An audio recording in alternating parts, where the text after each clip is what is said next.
The fifth and final stage of the Zwift Tour For All saw the riders take on the mighty Alp du Zwift, 1,700 metres of climbing over just over 46 kilometres of racing.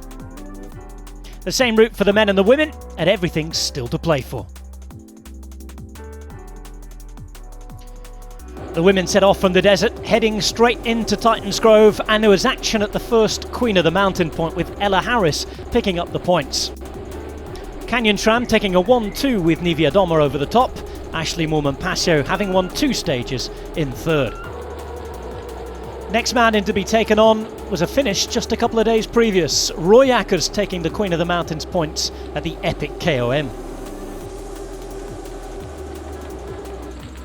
12.2 kilometres long, the Alp du Zwift, the biggest challenge on the game. 8.5%, and straight away, ASHLEIGH Moolman PASIO making a move with over 10 kilometres to go. She'd be chased by Ella Harris, the Kiwi rider working hard at 2 AM in the morning to try and close the gap.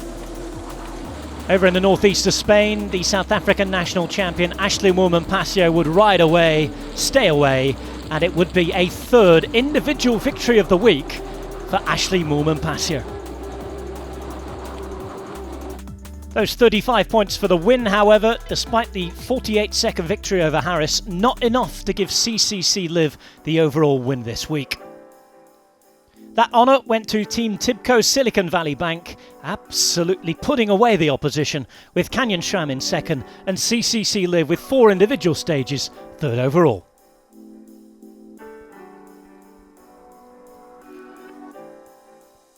The men's race will also offer endless entertainment. It started right from the gate, with a few riders being dropped on the first climb.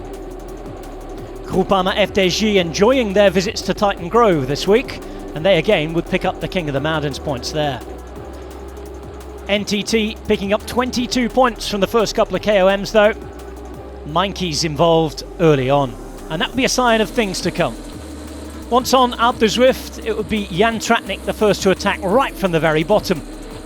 No repeat of his Paris-Nice almost heroics here though, his attack lasting no more than a couple of kilometres.